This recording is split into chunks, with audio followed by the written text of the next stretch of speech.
Welcome to the Landy Peak podcast. I'm your host and friend, Landy Peak, and I am thrilled to have you join me. In each episode, we will explore what makes life truly fulfilling: happiness, deep connections, and self-discovery. Together, we'll uncover that happiness is not a destination, but a way of living. Now, let's dive into today's episode.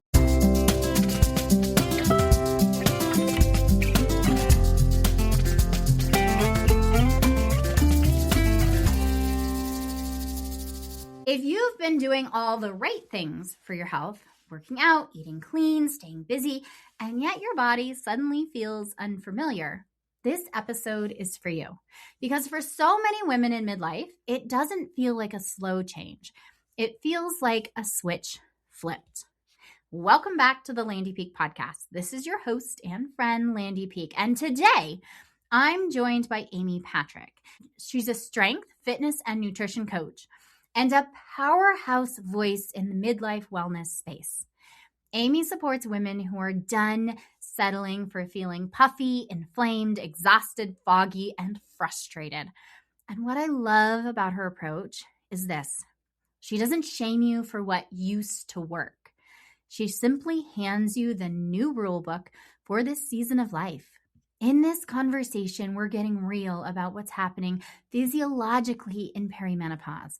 While the old do more cardio, eat less food strategy backfires, and what actually moves the needle now so that you feel good in your body, especially if you want strength, energy, confidence, and a body that you just enjoy living in. So let's get to it. I'm so thrilled to have Amy Patrick here today on the Landy Peak podcast. Amy, would you share a little bit about yourself so the audience can get to know you? Thank you so much, Landy, for having me. I was just saying to Landy before we hit record that you are doing such a wonderful job of weaving these conversations with women of somewhat different perspectives or maybe different passions, but all under the umbrella of collaboration and connection and conversation for women in our age group. So I am so happy to be a part of that and be here because it is truly my passion. I am a 50-year-old woman and I am in the throes of perimenopause with the symptoms and the changes and kind of the what just happened to my body effect. It started about 10 years ago. And I've been in the health and wellness industry, Landy, for over 16 years now. And I was kind of hit in the back of the head with a 2x4. That's how it felt. And I'm sure some of your listeners can relate, where it's like all of a sudden, thought I was eating clean, right? That word clean. Thought I was eating well. I was a group fitness instructor. I ran a studio. I taught many classes. I was go, go, go. And thought I was doing all the quote unquote right things. And then all of a sudden it didn't feel like that anymore. And I was starting to get very puffy, inflamed, just didn't feel the same in my body. Mood started to shift pretty dramatically. You can probably talk to my household about that. Energy tanked. I've always been a very energetic person. I've just struggled to keep my eyes open. And as a coach and someone who is there to inspire others, that felt very heavy. And so then I really started to dig in what is happening. And that just unfolded this beautiful journey. I'm so glad I was able to experience that because now I've shifted and kind of pivoted my whole focus in health and wellness and fitness and strength. Muscle is one of my biggest points for women to really focus on how we can not just survive midlife. I am really, and I know this hits home for you and your listeners, we are not meant to settle, to feel kind of mediocre for nearly half of our lives. It's just not okay. So to have these conversations and to support women in, okay, what are the strategies, the action steps that really move the dial at this stage? Because what's happened is someone switched the game on us and didn't give us the new rule book, basically. So I always like to joke that I'm here to help you learn the new rules for this stage of life. So I'm very excited to be here. Strength coach, fitness coach, nutrition coach, and I love to weave in mindset. So that's kind of who I am. I have two boys, they're 20 and 18. I've been married for 23 years. So definitely navigating this is a very busy stage of life for us as women, too. It really is. And you and I have very similar stories. In that it hit me like a ton of bricks. And I was in healthcare.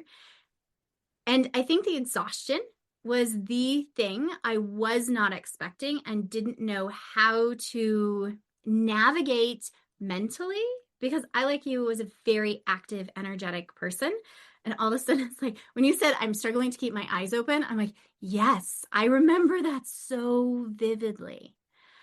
And really acknowledging that that can be a common experience for women, I think is huge because I think we have so much shame around how am I, especially if you are working with other humans in this capacity, how can I show up and share knowledge with people when I'm not feeling it myself? And I love how you touched on that. Thank you, my dear. And I think to relate that to anyone, whether they're in a coaching environment, a health environment, they're in customer service, but think about just in your day-to-day life with your spouse, with your children, with your parents. We're often in a caregiving stage in this stage of life too, right? Where we're taking care of maybe some aging parents or parents who are having health issues. If we're not feeling good in our bodies and our brains, and just that exhaustion and that the mental clarity piece, not being able to compose a sentence well. And we're at this stage too, we may have very high pressure jobs, careers. So if we're not able to ripple out and pour into our life, then it feels even heavier. And this is when we're also more prone to anxiety, we're less stress resilient. And that's where I think it's so important to have these conversations, because I think women, like you said, we take that on as, oh, I'm doing something wrong. Why am I feeling this way? It must be me. It must be something I should be doing. The shoulds, the coulds, the woulds. And then that guilt layers on. And we then often turn to extremes. I see women a lot either then start overtraining or undernourishing. And what we're doing is just layering more stress on the body. And to recognize that when our estrogen is declining and fluctuating, depending on what age you are, that your stress response actually becomes smaller. It's from nothing other than your physiology. And so when we have more stressors, and I like to call it a stress bucket, like your stress bucket shrinks or it's got a lot of holes in it, then we feel like, why? This never used to bother me. I used to be able to have 16 balls in the air and be able to navigate it all. And the schedule, I had it down pat. And I was travel sports and running all the time. And all of a sudden, like we hit a wall and that just doesn't work so well anymore. But it is because, again, our bodies are changing at the very core level. So to recognize that we can actually speed up by slowing down. And so part of what I really talk about with women is the ability to pause, to take a breath, to focus on recovery, to focus on simple things in your nervous system that will allow you to manage stress a little bit more effectively and efficiently. Because that really becomes our foundation then, not the meal plan, not the perfect fitness plan. It's how are we, recovering? How are we managing our stress? Are we able to turn the dial on that cortisol down a little bit? So those are some things that as women, we're like, what? I can't go to a yoga class for 6 hours a day or hop in the bathtub. You see social media memes and everybody's making jokes about it, but it can be just simple things, strategic things. So I think midlife can be this beautiful, empowering, confident, unapologetic, strong era. But we then need to learn, okay, what are the tools that make the biggest difference in this busy stage of life? I'm so glad you really shifted and reframed that for us, because I don't think a lot of people are hearing how our bucket has shrunk and it is a really high stress time. And so using your rule book analogy, where we've been playing the game with one rule book and all of a sudden we need a new rule book because the game switched on us and nobody let us know. Let's dive into that rule book, because I think you have so much wealth in how we get to reframe and shift how we're doing things. Because a lot of us, when we're thinking about, oh my gosh, I need to downshift, that's really hard because it hits us at an identity level of I'm a doer, I'm a goer, I'm a out there supporting everybody, and all of a sudden you're telling me I need to pause. And it is, and we do. But I think when we look at it pausing strategically, not pausing as in hands off, I'm no longer doing life. Can you Mm. talk to that? I love this question so much because you hit right on that identity piece. And I would imagine many of your listeners, and it sounds like you and I are very similar. Like I was very type A, Yep. perfectionist. I can handle it type of person. I've got this under control. My schedule, multitasker. I don't know if you know anything about human design. I am a manifesting generator. So I'm like, I love all the balls in the air. You too? Yes, I Yes. know. So it's then when I start, then you start to get hit in the face with the balls. You're like, wait a second. It really becomes this shift, like shifting from, yes, I want to have this productive, beautiful life. However, what is my foundation in getting to that? We're still going to get to that goal, right? We're still going to get to, I still am an important part of my family. I still love my career and I want to be there for my clients or for my office or for my team. And I want to be there as a spouse. But in order to negotiate the rule book, it becomes very foundational. And I think when we look at it more like brushing your teeth, like it's just a maintenance. I heard this term the other day, Landy, energetic hygiene. And I'm like, oh, I love that because it really goes to, you're going to brush your teeth every day, hopefully. You're going to comb your hair. You're going to take a shower. You're going to get dressed. You're going to eat really nourishing food, hopefully. So I like to think of the nervous system support as just another uh, daily habit that allows us to function better, just like you would Right. do to your car, right? If Mhm. you only had one car for the rest of your life, you're going to take really good care of it. You're Yeah. going to clean it. You're going to wax it. You're going to get the oil changes every time you need to. You're going to give it the best gas possible. You're going to do everything you possibly can to get the most out of that car with as little maintenance as possible. But we often don't put that same perspective on our bodies. And when we do come from a go, go, go culture, for women especially, 20s and 30s, we can navigate that. And our bodies are super resilient. We can maintain our muscle mass then. We can, I've got this. We can still sleep. That's the other thing for women we haven't talked about, right? You might be waking up between 1 and 4 a.m. very consistently, not being able to fall asleep. Or you're not able to fall asleep when your head hits the pillow. And that's when what I call the monkey mind starts. And you're just ruminating thoughts and the worry and the anxiety or what has to be done tomorrow. So if we can put in these little things throughout the day that help turn down the dial on our stress response. So stress response meaning like our fight or flight, which Yeah. revs us up, gets us all fired up. Sometimes we just need to take that down and then we're able to think more creatively. We're able to see more opportunities and life just feels a whole lot easier. Right. And that's to me, and I'll be honest with you, Landy, that has been a personal journey for me in the last year, is really incorporating, because here's a little story for how much this just hit me about maybe 2 months ago. So when my boys were little, I would take I don't know if you're familiar, it's called booty yoga. Very like high energy yoga. It's not like your restorative yoga, which again went with my personality at the time. I want to get a sweat. I want to get a workout. I want to move.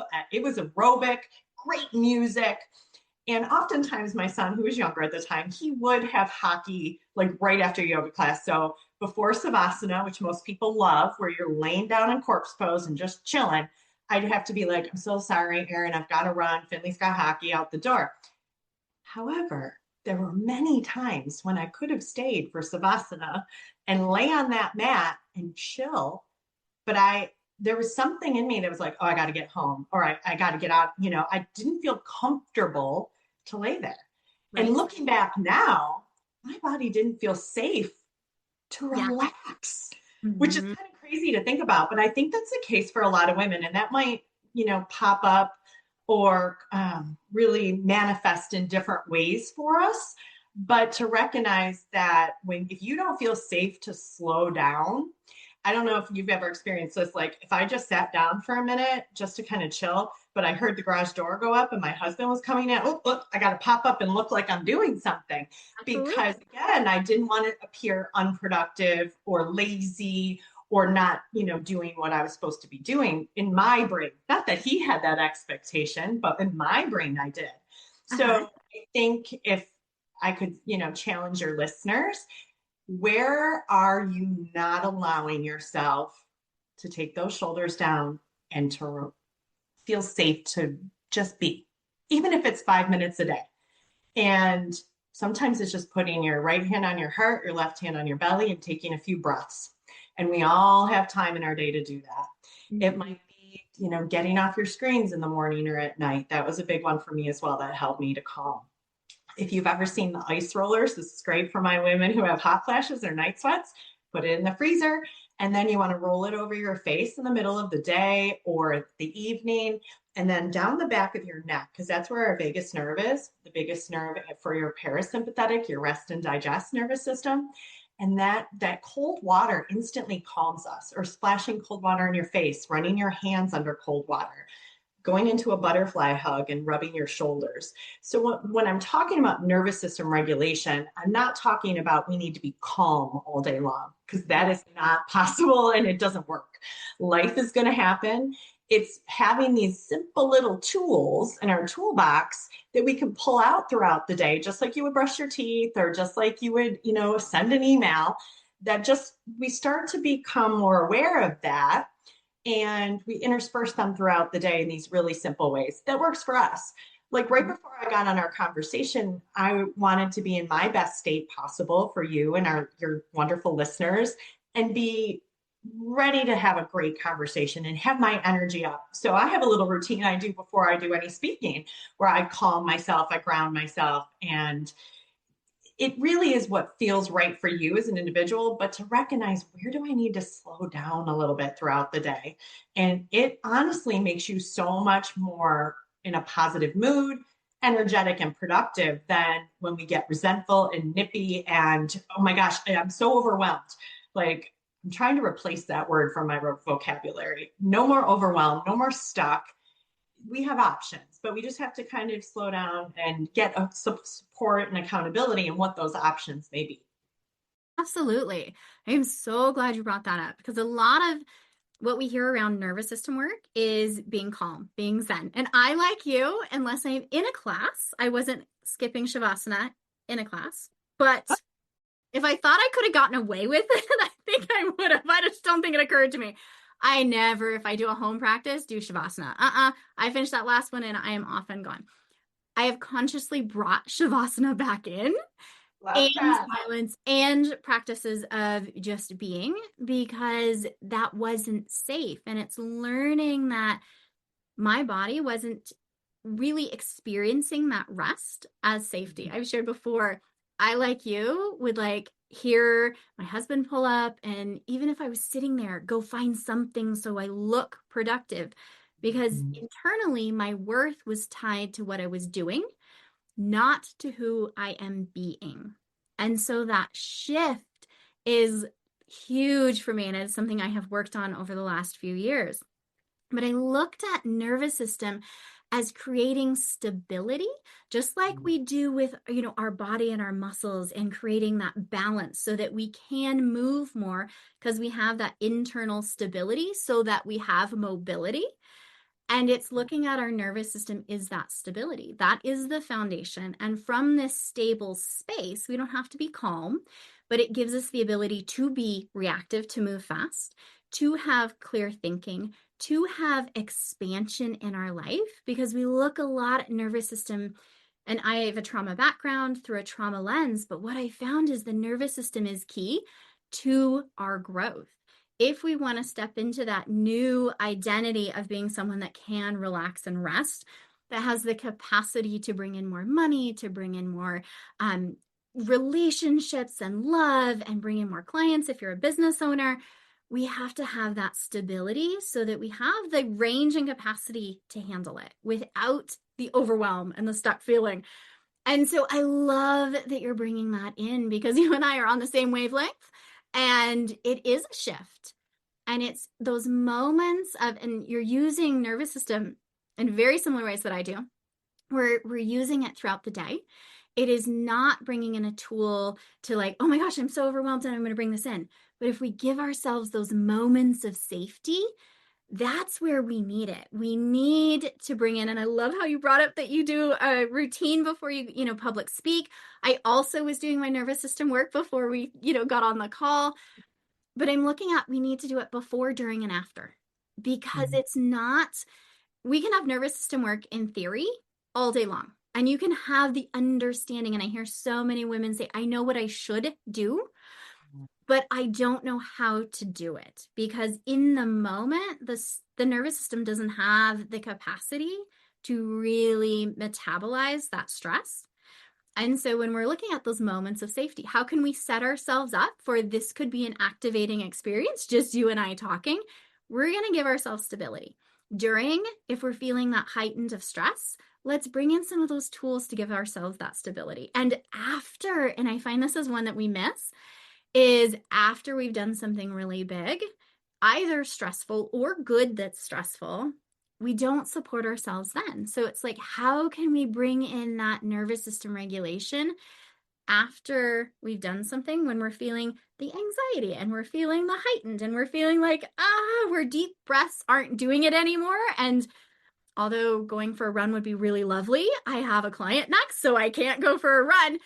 We're looking at how can we create that in the lived experience. And you're one of the first people that have like, we're on the same page and talking the same language. And I love this.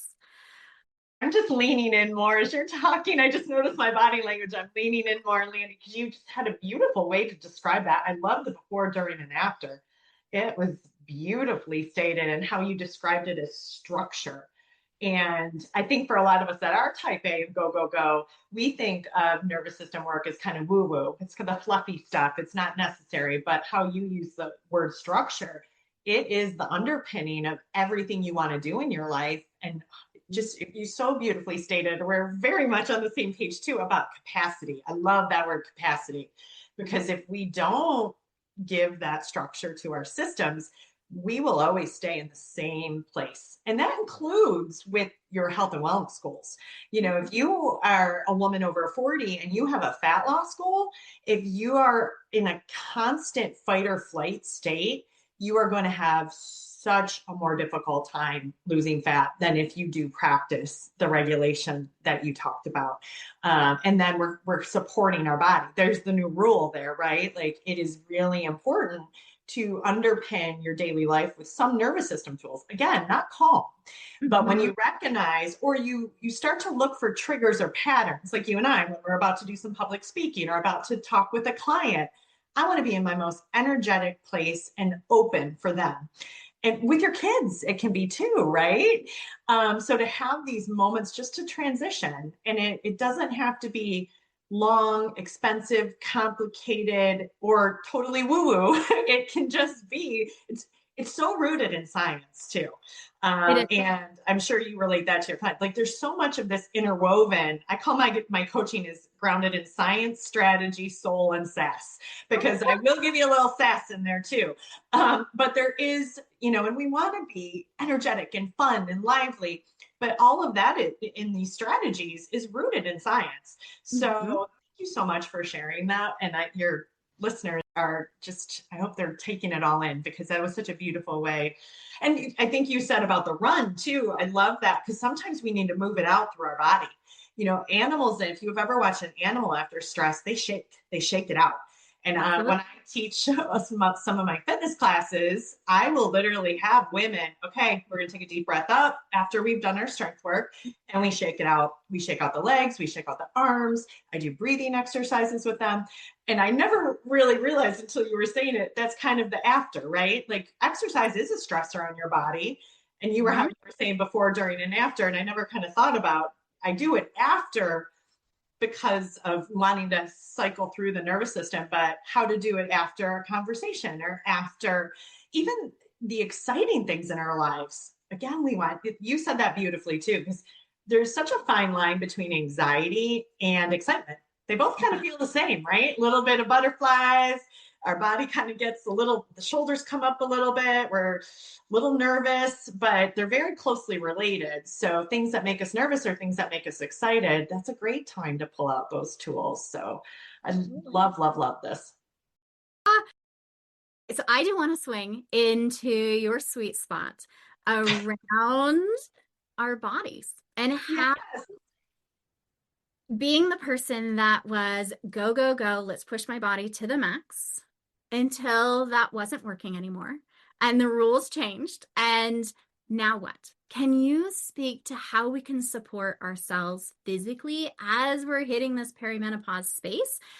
As we've talked about nervous system wise, that next level, because we do need that nervous system stability. And then we need to be focusing on how we can feel good. Because I am somebody that loves fitness, but my heavy loaded fitness classes weren't making me feel the way that they used to in my 20s and 30s. And talk about what's going on and how we can support ourselves. What's kind of the best plan? Great, great question.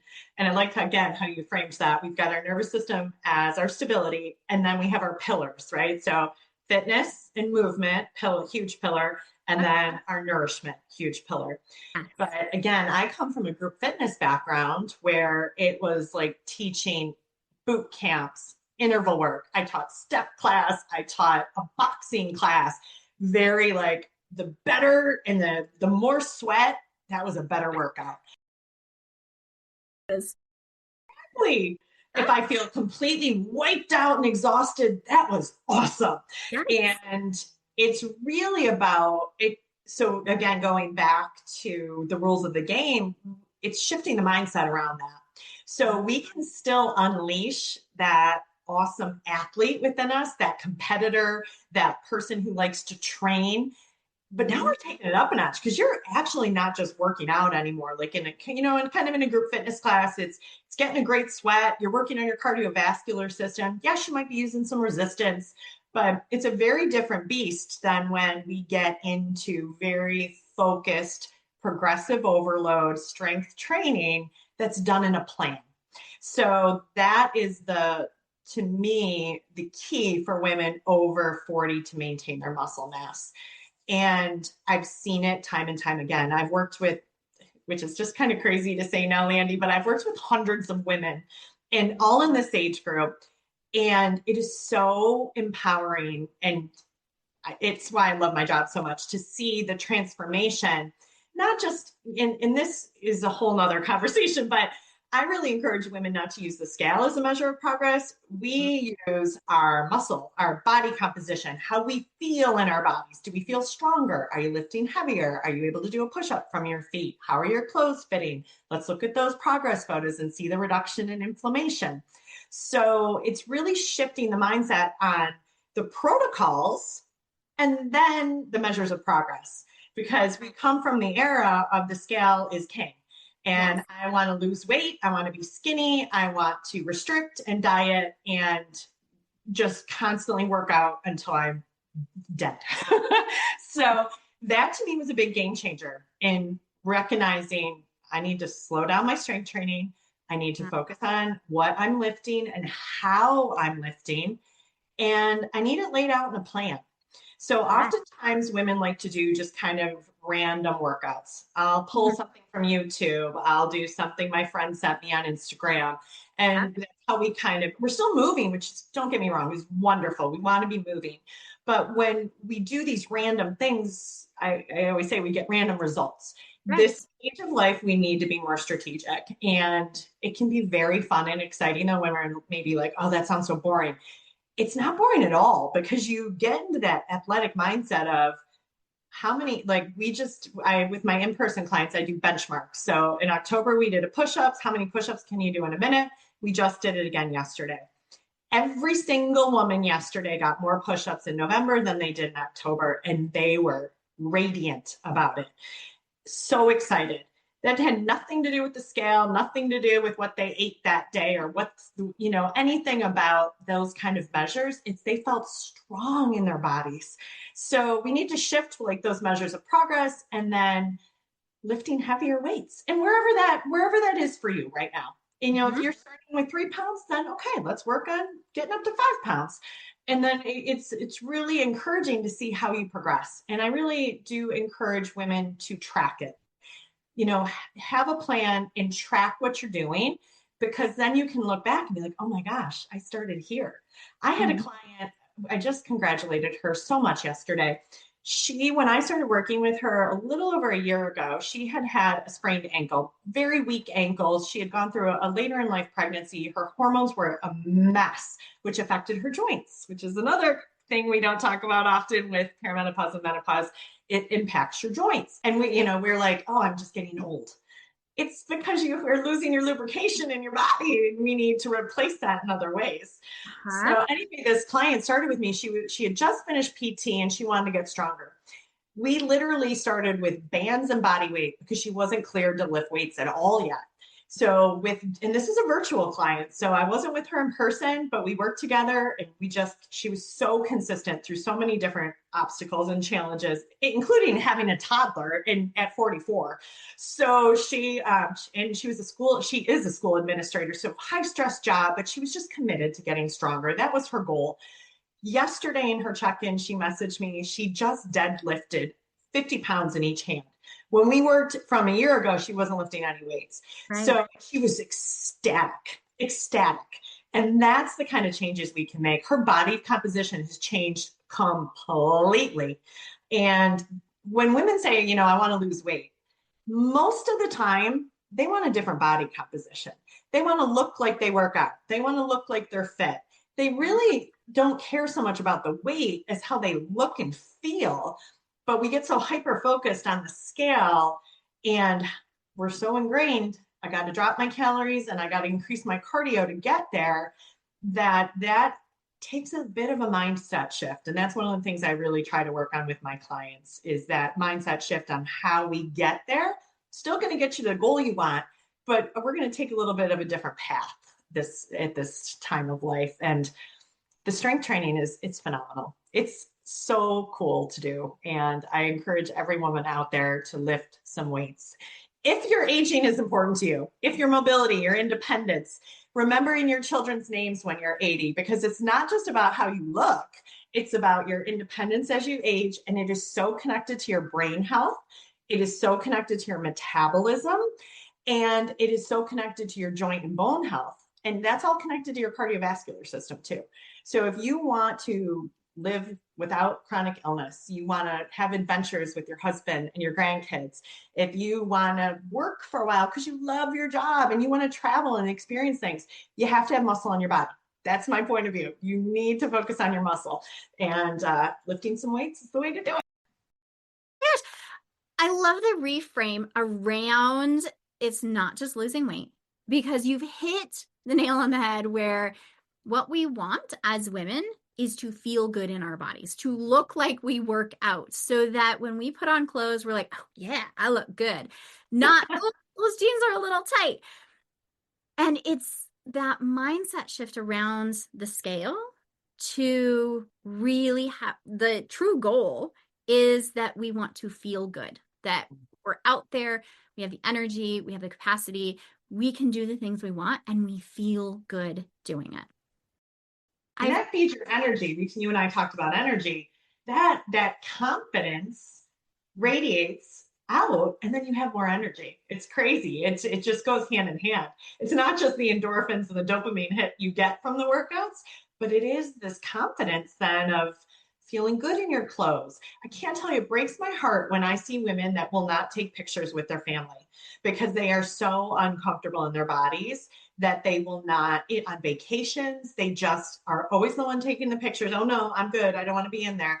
And that is so heartbreaking because you want to experience life, and confidence is such a huge part of that. It comes from how we feel inside. And it Mm. really doesn't matter body size to have that confidence to feel good inside. It's coming from that internal shift and that internal identity. And when we're doing things that support us feeling good, you're right, it radiates out. And we do kind of shift everything in our perspective in life, and we show up in a different way.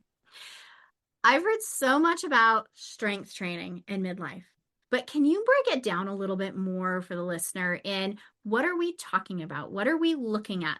Is this something we need to go join a gym? Can this be something we're doing at home? It can feel overwhelming. And then you do tend to hit YouTube. Hopefully you're finding somebody that has good advice, but we're kind of guessing. And you talked about we need a plan, but what are we looking for that we need to have in our plan? I love this question too.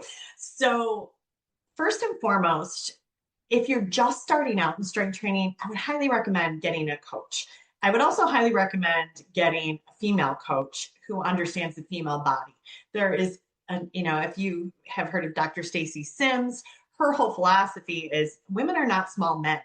And so much of the research out there in nutrition and fitness has been done on men because all the variables are taken out then. We're we are, because of our cycles and hormones, all the things, it's very hard to do studies on women with all the different variables. So it's more expensive. It's more complicated. So we can't extrapolate information that has been done on men to women, especially women 40 plus. So I would really, look for a good quality coach, not just an influencer out there either. I will say for women over 40, form is important, because if we are just getting back into fitness after having children, or we've never lifted weights before, we've always been like the cardio queen, having the proper form, number one, will keep you safe. And if you're safe, you're in the game longer. And we're prone to joint issues. So I always want to make sure you're safe, number one. And number two, you're going to get way more efficient and effective results if your form is good, because you're going to be able to increase your weights. So having some real support when you're transitioning into the game, I think is important. And then as far as having a plan, I have seen women do extremely well with literally working at home with some dumbbells and bands. And I've seen women do extremely well working out at the gym. It really comes down to a comfort level and also a schedule thing. I don't want women to think, oh, I have to have a gym membership. I have to leave the house. And, oh, I don't have time for that. And the kids need me. And there's just not a good time. They're too busy. You can literally do a 35 to 40-minute workout, even 30 minutes, and be so efficient and effective and get great results too. So I think it's kind of taking away those limiting beliefs. It doesn't have to be long. Actually, kind of my strength workouts now are under 45 minutes. It doesn't have to be where you have all this fancy equipment. It can be very simple.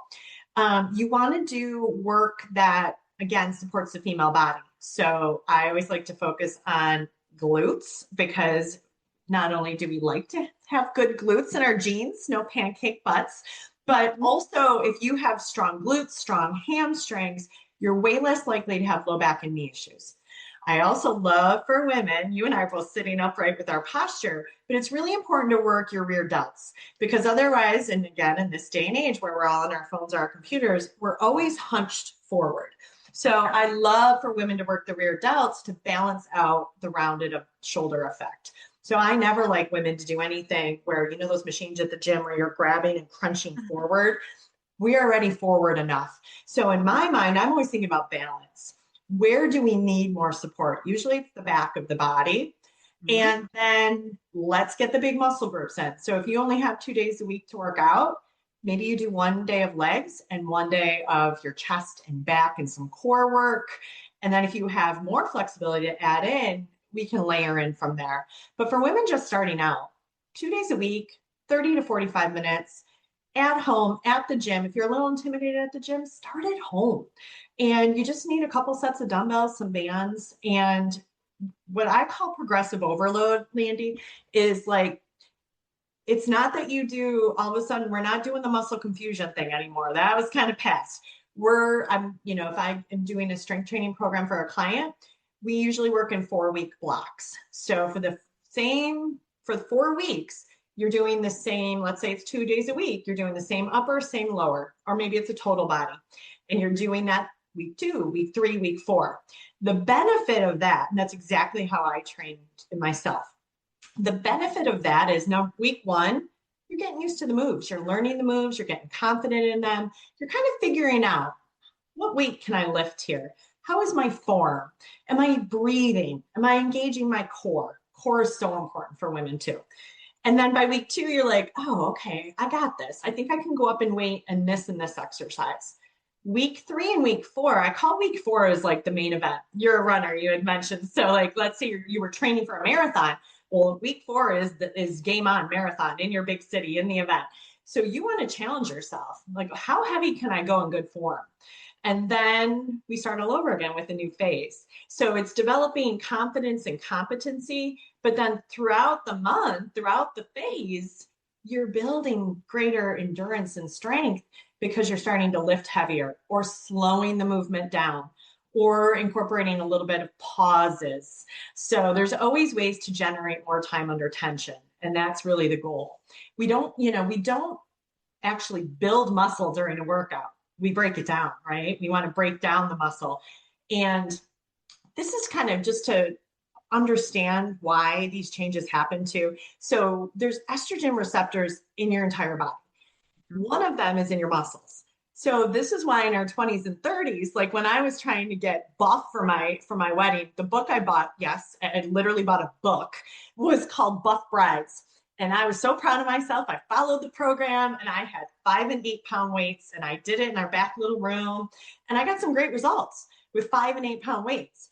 However, when I was 27. So I got plenty of estrogen. Estrogen helps stimulate your muscle fibers. So it really helps us. It does a lot of the heavy lifting, let's say. When that starts to decline and fluctuate, that's why it's so much more important that we put extra load on the muscles because the estrogen isn't there to stimulate them anymore. So we need to help out and we need to put the stimulus on the muscle to break it down. And then we recover with our nervous system work, our sleep, our hydration, and our nourishment.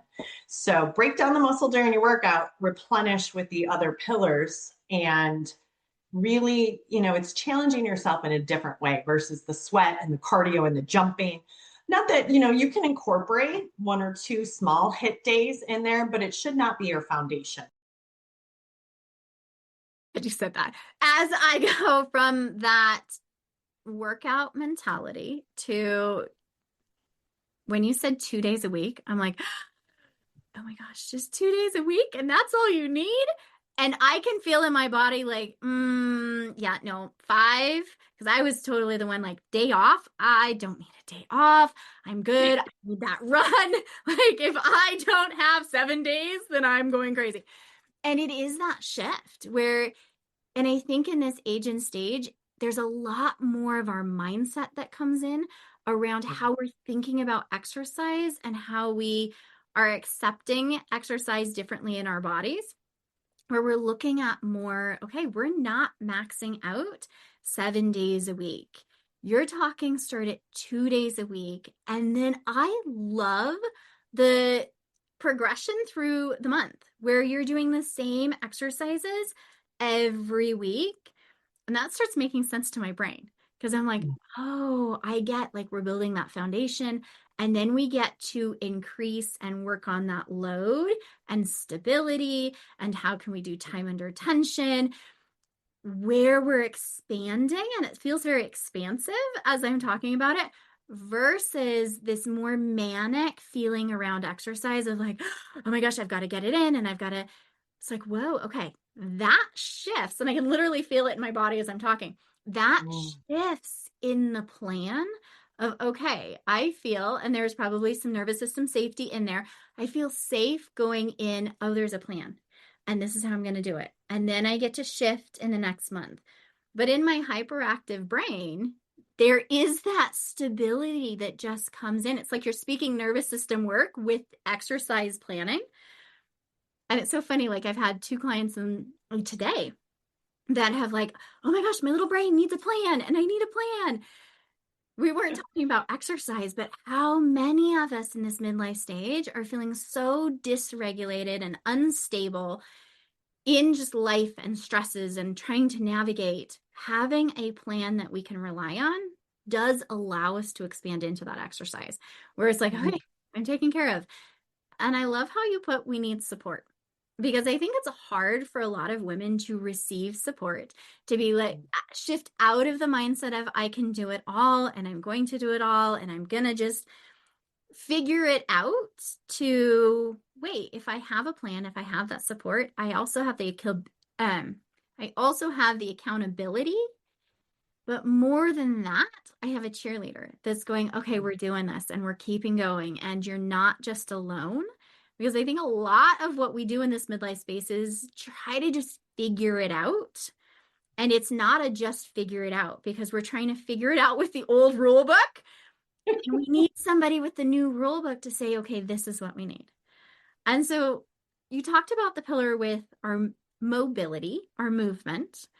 Would you talk a little bit about the pillar with nutrition and how we're kind of relying on both as we're shifting how we're looking at this stage in life? I love this conversation so much. So yes, we've got our strength training down, Mhm. and then too, just a quick point. We just want to be moving more, right? A lot of our jobs and our lives right now are sedentary. We're working from home. We're in the car driving kids. We're, watching Netflix. We're on our phones. But just to move more throughout your day is key. That's where the fat loss comes in, honestly, and we start to rev up that metabolism again. So just consciously, again, it doesn't have to be like you're training for a marathon. It can be that you're trying to get 1,000 more steps than you were 2 weeks ago. So just kind of think, how can I move more throughout the day? Squatting every hour, couple body weight squats. We've all heard these things, but it really does make a difference. Parking farther away, just making a game of it. And I think when you get your kids involved in that too, then they start to think about those things, and we're setting a foundation for them. So more movement and your strength training. And then with the other pillar with nutrition. Yes, we really, the rule book has definitely changed on nutrition. So I like to look at this in midlife as a kind of a two-pronged approach with nutrition. Yes, we really need to focus on, of course, if we have a fat loss goal, calories in, calories out. And part of that will be your macronutrients, the big picture things, your protein, your carbohydrates, and your fat. Now, I'm sure many of your listeners, being on social media, have heard, oh, I need to eat more protein. Mhm. Hands down, yes. You really, I would say, Landy, I would say almost 95% of the women that I coach coming into my program, they are probably under eating protein by between 50 and probably between 30 and 50% too low. So, and they're just almost not even aware or conscious of that, because again, in our generation, we weren't really taught as much about protein. We were taught carbs are bad, healthy, and fats are bad. We cycled through all of those stages. We did go through like keto and carnivore and these, very limiting restrictive diets. And for women over 40, unless you're doing some kind of immune protocol or some kind of healing journey, I really don't recommend anything that is super restrictive. Our body needs nourishment. So if you kind of shift the focus to how do I nourish myself? How do I fuel myself? Food is medicine, hands down. So we want to look at the calories. We want to look at kind of the equation of calories in, calories out.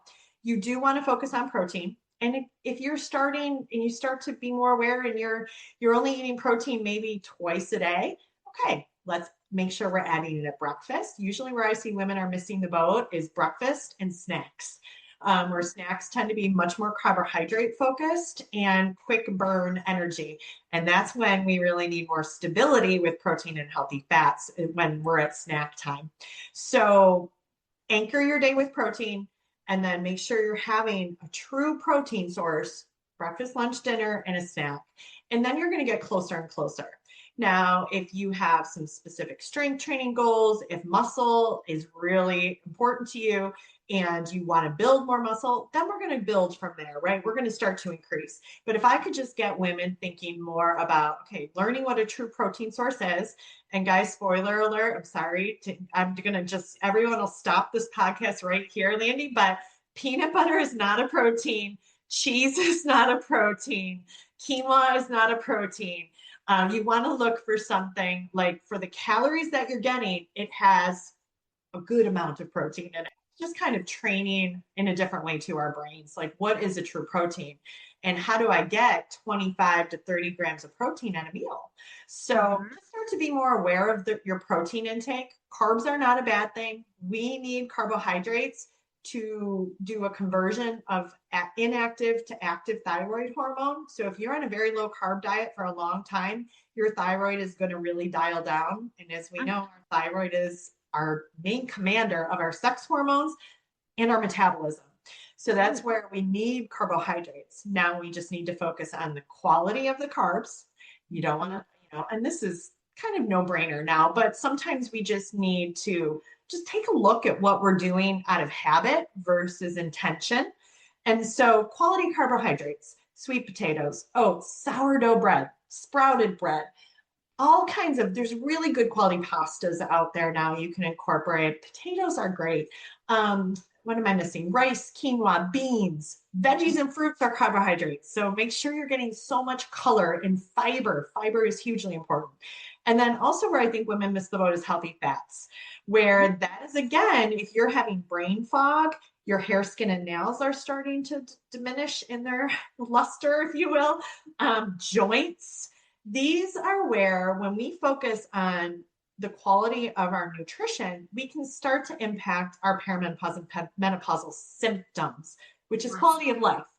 So those are the big picture things on one side of the equation. And this goes hand in hand with what I was just saying. Then you want to look at the micronutrients. And this again goes to the quality of your food, where you want to get a lot of color in your day. You want to get your essential fatty acids. You want to get your fiber in, your vitamins, your minerals. Minerals are so important for women because when we cycle, we get very depleted in our minerals, like things like magnesium and potassium and sodium even. So we really need to look at, am I eating greens? It's crazy to me how few women get vegetables in on a regular basis. So looking at, am I getting greens in? Am I getting cruciferous veggies, things like broccoli and cauliflower and cabbage? Because ladies, that's what will help you detoxify excess hormones, and it keeps you much less prone to cancers. It keeps you going to the bathroom regularly, and it helps detoxify your entire system. So the quality of our food, the vitamins and the minerals, and then with the macronutrients and the calories in, calories out. Now that all sounds complicated, but honestly, it's how you compose your plate, right? Have some greens, have some veggies, have a big, make sure you're getting your protein source, carbohydrates, just like a quarter of your plate, not the entire plate. And then your healthy fat, avocado, hummus, nuts and seeds. I love tahini, which is ground up sesame seeds, olive oil, coconut oil, avocado oil, hemp seeds, chia, and flax. I really am a big believer women our age should have at least 1 tablespoon of one of those a day. Again, for fiber and estrogen metabolism. Yeah. So that's like your condiment over your plate. So even just to start there, I've seen so many women have amazing results just by starting there. Not tracking anything, not counting anything, but just focusing on how they're composing their plate and a little bit more protein. It's incredible how much it shifts. And I love how you do the visual of the plate, because that's how my mind works. As I'm doing my meals, I'm like, okay, I have my carb, I have my protein, I have my fat, I have my veggies. And you're describing that, but I'm not adding the like chia seeds and flax seeds, in a consistent manner. So I'm like, oh, and I'm tying that back in. I love how you're making this simple, because it does feel very complicated, especially as we are reworking the patterns that we grew up with, as fat is bad, carbs are bad. Let's get into the restrictive things. We're really shifting. And so there's a lot of mindset shifts where we're having to repattern old stories in, this is how exercise and movement is going to support us, increasing our strength training. This is how our food is going to nourish us. Love the nourishment, because it shifts like, oh, this is nourishment. This is fuel. This isn't just calories that we have to count. And that really shifts how we can live our life and show up. There's so many areas I want to dive in deeper, because the conversations are just so juicy, and this one's amazing. What do we need listeners to know? Is there anything else they're kind of missing that are hot things that you're like, we need people to hear this? Another great question. So some take home points. As women, again, I had this great conversation with a client yesterday, and she's like, guess what? It clicked. And I'm like, tell me what? She's like, I don't have to restrict. I don't have to eliminate this. I just need to shift. You and I were talking about the rules, right? We're just shifting into a little bit different perspective. The mindset is huge. And also just a couple different tactics. We don't need to overhaul our entire life and schedule and do everything perfectly. Right. That is not at all what this is about. It is about doing the big dial movers consistently and finding what works for you in your schedule, in your preferences, in your lifestyle. Like this client I talked to yesterday, she goes out to eat quite a bit. It's part of her life with her husband, with her girls. It's important to them. So as a coach, my job is to I always say, you're the driver, I'm the GPS.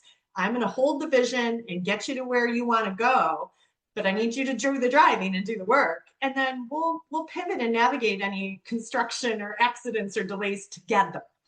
And that's what we worked on yesterday. Okay, if you want to go out twice a week and she has a fat loss goal, awesome. This is the strategy on how we're going to get you there.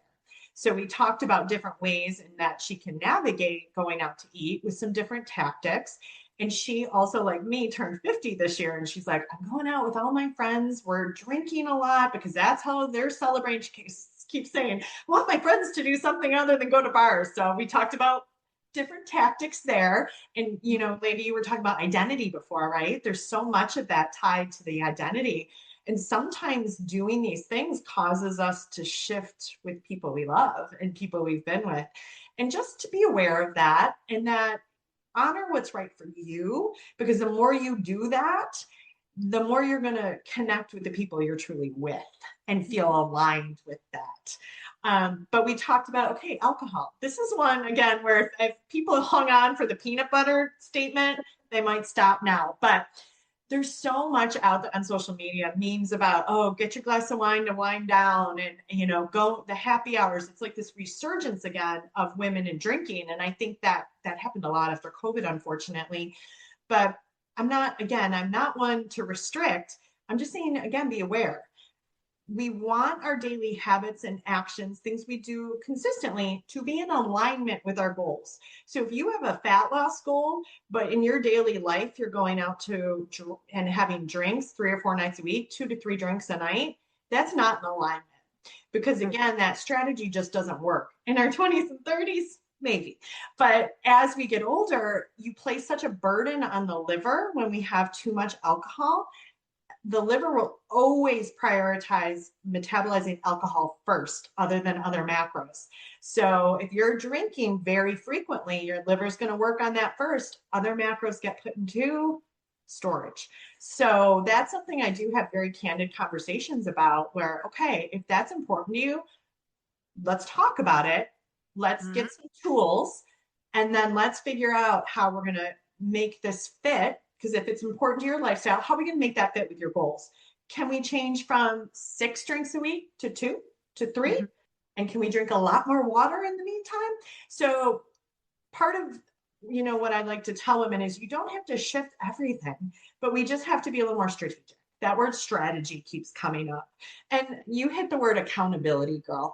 And that is huge too, because sometimes we'll do anything for anybody, right? Like you would drop anything for your family, for your children, your husband, your parents, the neighbor, a coworker, anybody, right? We do anything.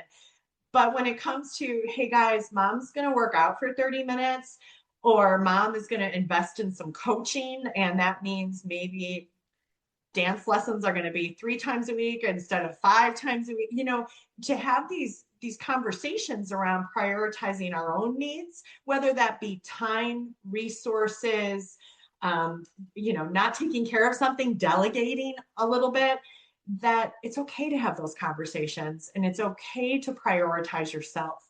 When you prioritize yourself, you're going to teach your kids that they should be prioritizing themselves in their self-care. And you're going to be a much better mom, wife, worker, business owner, anything. So those are some just points I would share to wrap up, because we often don't want to prioritize or invest in ourselves, or it feels uncomfortable. There's some nervous system expansion around that, right? We have to kind of expand that. You mentioned it earlier, Landy, I am worthy. I am worthy of this time, this money, this delegation, and really focusing on me. And that's why this stage of life can be such a beautiful time too. It is. And it's an incredible time because we are kind of losing some of that bullshit filter where we just don't have the time and energy to deal with that. But being able to have that self permission to prioritize yourself, because that can be very uncomfortable if you have never experienced that. If you're always the one that does everything for everyone else. I have a client that shared earlier today, and she's going through a lot right now as she's helping it, her parents' generation or helping her parents. And she's like, I don't want to bring this negativity into any of my friend relationships. I don't want to burden someone else by sharing my struggles. And we are so much identified with being the strong one that I'm going to help everyone else. I'm going to handle it. And just being able to say, you know what, I'm carving out this time for me. And I say in my programs, these are non-negotiables. There are things that are just we're not going to negotiate around. I am putting these in my life. One of them is hiking for me. It's a non-negotiable. I am going on a daily basis because if I don't set it up like that, I'm going to give up me to serve someone else. And I love how you highlighted that, because to come into alignment with our goals, we have to put ourselves first. And that means, okay, it might be uncomfortable in a social situation to say, I'm not going to have the third glass of wine. I'm just going to stick with 2 or 1 or none, because socially, that's kind of where you have always been. And we're changing the rules. The rules got changed on us. So we're going to be changing the rules to kind of align with who we want to be in this stage of life. And I love that you said that. Thank you so much. Of course. I know that there are listeners who are resonating so deeply with what you have said and will be on board with peanut butter not being a protein. Because you hear, I need more protein. Peanut butter is not necessarily where we're going to go. I know listeners are resonating so deeply with you and want to continue this conversation. How can people connect with you? Thank you so much, Landy. And as you can probably tell by our enthusiasm as Landy and I talk, I live, breathe, and eat this. It is my passion. I feel it is my purpose. I do have my mission is called Fuck the Frump. So just basically like, it is not okay. It is not okay to settle or feel mediocre or meh at this stage of life. And I don't want you to feel fatty, fatigued, foggy, all of those F words. So we want to really get the tools, get the support, get the accountability to start heading in a different direction within the beautiful confines of your lifestyle. And that's where I think I really excel as a coach, if I can say that, because I try to really meet a client where they are with empathy, love, support, and the ability to give them a little sass and a little spirit and call them out sometimes when they need it. And that will always come from a place of love versus judgment. Yesterday I had one of my clients who we were doing more of a metabolic conditioning workout because we're between phases, and we were doing burpees, and she was not super happy with me, but using some language like, "Oh, I'm so tired." And I'm like, "No, we're not tired right now. We're good. Our energy is up." And so I try to help clients shift all those shifts that we just talked about, very one step at a time. And then it becomes, this is just who I am and what I do now. And that's what's so cool is like that client I mentioned, she just saw the switch. It's the mindset shift so that all of the other things can become a little easier. So I would love to continue the conversation. I do post a lot on Instagram. That's usually the best place to find me. I am very real. I'm very transparent. If you have questions on any topic, please reach out to me. I do offer virtual coaching. I offer in-person coaching, and I really explore it from the stability that we talked about, the structure, and then the main pillars, and personalized for you as an individual. So I love what I do. I'm here to continue the conversation. I have my signature program called Lifted, and then my Fuck the Frog membership. So I have lots of entry points for anyone out there who's ready to kind of take ownership and say, yeah, I got this midlife stuff. It's not a crisis.